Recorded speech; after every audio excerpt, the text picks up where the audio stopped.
Buenas noches. Creo que estoy transmitiendo. Listo. Listo. Espérame, ya te digo si estás transmitiendo. ¿O solo estás mintiendo? Listo.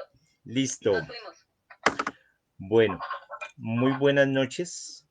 Les agradezco a la compañera Zulay y a la compañera Ángela por la oportunidad, por la iniciativa y básicamente por estar vivas hoy en día. Veo que creo que ya se empiezan a unir a la transmisión. Me encantaría saber si se oye bien.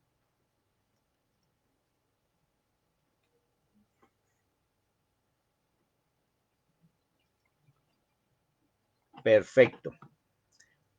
Damos un tiempo prudencial de 1 minuto para que lleguen o arrancamos. Gracias Edgar, Sensei Edgar, por por sus buenos deseos. La felicitación al final, como siempre. Bueno, antes de comenzar y para los que ya estamos conectados, esta noche, como se pueden dar cuenta y pueden ver, me convidaron las compañeras de el colegio a participar en este espacio, lo cual es un honor y espero que básicamente colmen las expectativas y podamos seguir viéndonos más seguido. Hoy voy a leerles un cuento, se llama El elfo enloquecido. El autor es Hugo Chaparro Valderrama. Es uno de esos autores que uno encuentra en la vida, que han hecho de casi todo, poesía, cuento, novela, y que le ha ido muy bien cada vez que toma la palabra en sus manos y sobre todo la plasma en el papel. No sé si sea ahora, si les parece, arrancamos ya.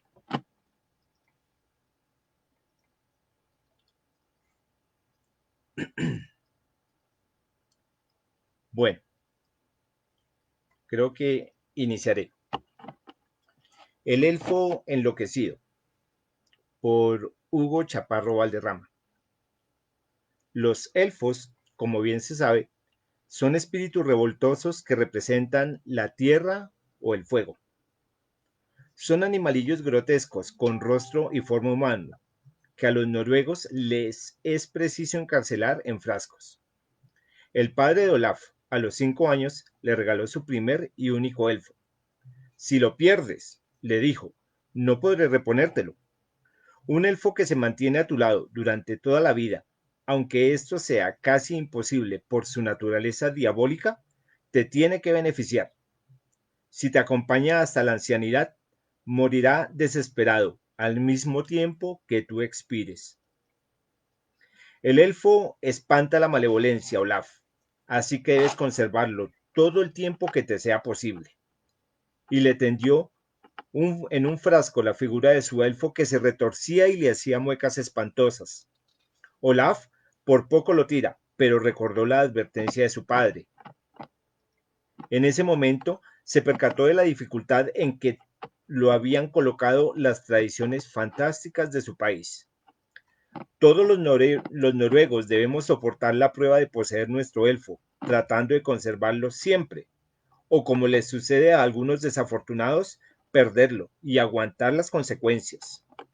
Después, debemos atrapar uno para entregarlo a nuestros hijos, y esto representa una gran dificultad. Nos vemos obligados a merodear por los bosques, buscándolos y llenándolos de cardos y espinas, y rasgándonos el vestido mientras estos demonios brincan y se retuercen entre la maleza. Tú también, algún día, tendrás que cazarlos. Olaf lo escuchaba con el frasco en la mano, sintiendo los golpes de las manecitas del engendro en el vidrio. Si a un noruego se le escapa su elfo, al poco tiempo de poseerlo, la aldea le hace la vida difícil por los estragos que causan los habitantes de la región. Aunque sean diminutos, son siniestros. roban las granjas y a los niños que viven en ellas. A las mujeres les ensortijan el pelo y al caminante desprevenido lo atacan con diminutas flechas de hierro que penetran sin dejar rastro en la piel, por lo que la confusión es terrible, ya que nunca se sabe si el noruego muere de enfermedad natural o a causa de estos demonios. La conversación había terminado y afuera el viento soplaba cada vez más fuerte. La chimenea del salón donde estaban Olaf y su padre terminó por apagarse. Al acostarse el niño, una mano abrió la puerta de su habitación y le dijo: una última advertencia. Si tu elfo se escapa antes de que cumplas los 10 años, no volverás a dormir nunca en paz. El cuerpecillo de la bestia vendrá a sentarse sobre tu pecho todas las noches, y esto te ocasionará tremendas pesadillas. No me gustaría que enloquecieras. Alguien debe mantener la granja y preocuparse del ordeño. A los locos se les echa de la aldea. Ya viste ayer el tumulto. No me gustaría tener que sacarte amarrado y a empujones por las calles. Sería una lástima. Buenas noches. Que duermas bien. Y cerró de nuevo la puerta dejando a Olaf en la oscuridad, pensando en todo lo que había dicho su padre, mientras observaba desde la almohada el frasco con el elfo, que se retorcía furioso e iracundo entre el cristal. Ya han transcurrido 20 años desde la conversación de esa noche. Olaf no le teme a la locura ni a las pesadillas que le pueda producir el engendro. Las barbas del elfo han crecido y su rostro está cada vez más arrugado. En la infancia entretuvo, muy a su pesar, a Olaf. El niño colocaba el frasco enfrente de un espejo y el elfo desaparecía, para luego aparecer de nuevo al sacarlo de la luna del espejo. Se fastidiaban mutuamente con muecas espantosas. Olaf se entretenía mortificando al elfo con su risa, y cuanto más angustiante era la desesperación del monstruo, más se alegraba el niño, ya que estos también tienen una naturaleza, en cierto sentido, malévola. Por las noches lo colocaba como las primeras veces que su padre se lo diera, en una mesita al lado de la almohada mientras se dormía. Jamás sufrió de insomnio por su muñeco diabólico. Ahora se asemejan bastante. La edad de Olaf se refleja en la suya. Su padre ha muerto. Vive con Eda, quien está próxima a tener su primer hijo, y ahora es cuando tiene más cuidado con el frasco del elfo, llevándolo consigo a todas partes. Sería terrible que Eda lo dejara escapar ahora que el bebé está por nacer, piensa Olaf, cargando el frasco en una bolsa que ha tejido. En el ordeño, la bolsa permanece terciada a uno de sus costados, subiendo y bajando al ritmo de sus manos. Cuando está preparando el huerto o fermentando la leche para el queso, la bolsa sigue allí. Por las tardes, al anochecer o cuando está cenando con Eda, la bolsa permanece a su lado hasta que por fin se recuesta a dormir y deja el frasco en la mesa mirando los ojos enfurecidos del elfo que esperan, tal vez, cobrar venganza algún día. El clima de los países escandinavos es de singular belleza. Los glaciares del sur y el clima templado que se produce por la corriente del Golfo otorga a la aurora de esas latitudes una intensa hermosura. Se presenta como una serie de luminosidades verdes y rojas, y los rayos que preceden al amanecer aparecen como guirnaldas o cortinas agitadas por el viento. Olaf, compadecido, sacó al elfo de la bolsa para que se consolara observando este prodigio natural desde su prisión transparente. Colocó el frasco asegurado en un montón de leña cerca del lugar donde empezaría a ordeñar. Al empezar a estirar suavemente las ubres húmedas del animal, este inició un regocijado meneo de la cola que aumentaba a medida que el ordeño avanzaba, por lo que al bordear la vaca los límites del éxtasis, su rabo golpeó el frasco, mandándolo al suelo, mientras Olaf palidecía al escuchar un estruendo de vidrios rotos. Después, todo fue una minúscula manchita que corría entre la hierba y la maleza, adentrándose en el bosque, perdiéndose entre los árboles y el musgo que rodeaban a la granja, brincando y gritando hasta desaparecer de la vista del desconsolado Olaf. En ese momento, Eda empezó a gemir con los primeros dolores de parto. El elfo desapareció brincando entre los arbustos, dando volteretas y recuperando el tiempo. Su barba estaba demasiado larga, por lo que se la amarró detrás del cuello para correr con mayor facilidad. Ya era un anciano, pero debido a su naturaleza satánica podía retornar a sus épocas de juventud y ligereza. Atravesó laberintos de pinos, comió hongos venenosos, bebió el agua infecta de los arroyos, se llevó algunas alimañas muertas entre su capucha monástica. La libertad lo retornó al pasado. Había permanecido encerrado dentro del frasco 20 años y los quería recuperar. Se metería entre los oídos de su carcelero, le narraría historias terribles y él, al no saber su procedencia, terminaría enloqueciendo. Le robaría el niño a Eda cuando éste naciera y se lo llevaría consigo para convertirlo en un elfo gigantesco que atormentaría a sus padres y a la aldea de sus padres. Mientras tanto, seguía caminando y adentrándose en los senderos más profundos del bosque, deleitándose con los graznidos de los cuervos y las carreras de las gardunias que se le atravesaban en el camino, apresuradas, mirándolo con sus ojos diminutos y repulsivos. Las alimañas lo veían y huían espantadas. El bosque me da la bienvenida, pensaba el elfo, y escuchaba los aullidos, rugidos y vientos inciertos que se producían a su paso. Sin embargo, y a pesar de que los elfos reconocen los misterios de los bosques de manera inmediata, por ser ellos uno de los más profundos, el azar quiso defender la miseria aldeana de Olaf, Eda y el pequeño Ivar, amamantado en ese momento por su madre. En un recodo del bosque, el elfo se tropezó con una estatua de piedra que miraba al vacío.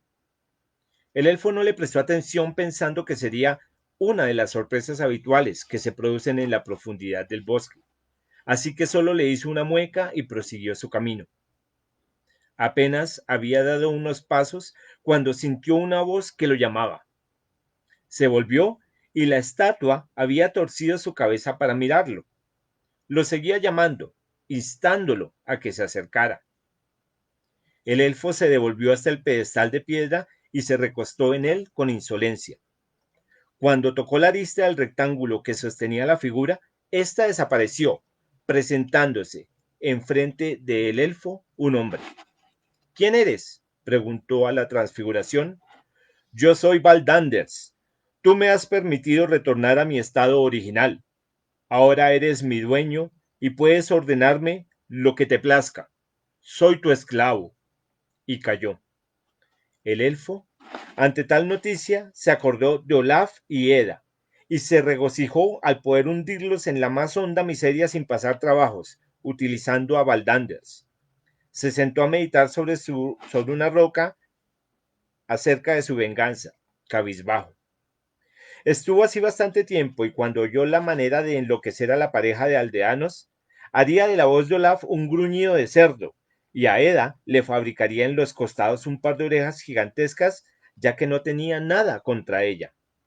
Se volteó al lugar donde dejara a su esclavo, encontrándose con un roble que se le venía encima. El elfo alcanzó a saltar, acurrucándose entre dos piedras que lo protegieron del árbol. Cuando salió de su refugio para examinarlo, antes de que pudiera sacudirse el polvo, tuvo que escapar inmediatamente porque una cochina con sus mamas viejas arrastrando por el suelo lo estaba persiguiendo para engullirlo. El elfo logró meterse entre la madriguera de un topo, mientras afuera el hocico de la bestia lo asediaba.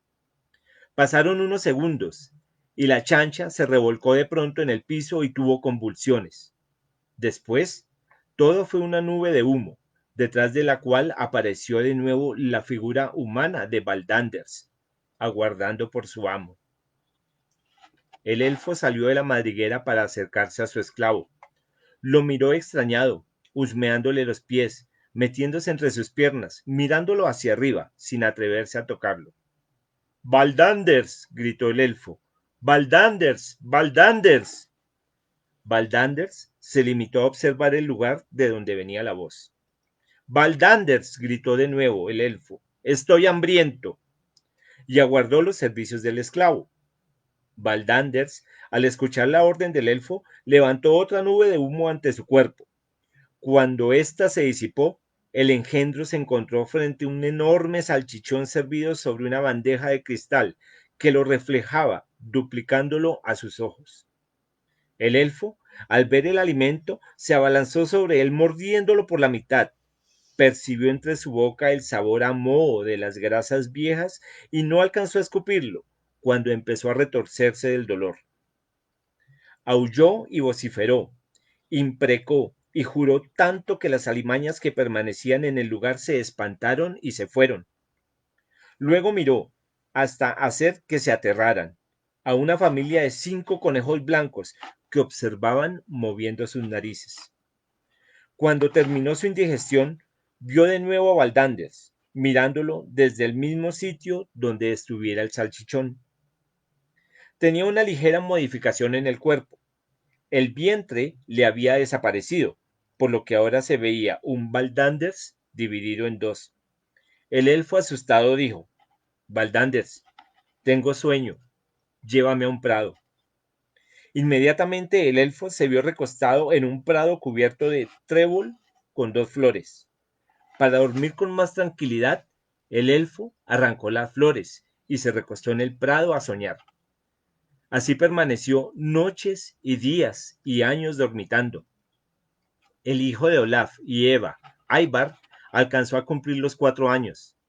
Olaf debía buscar el elfo de su hijo.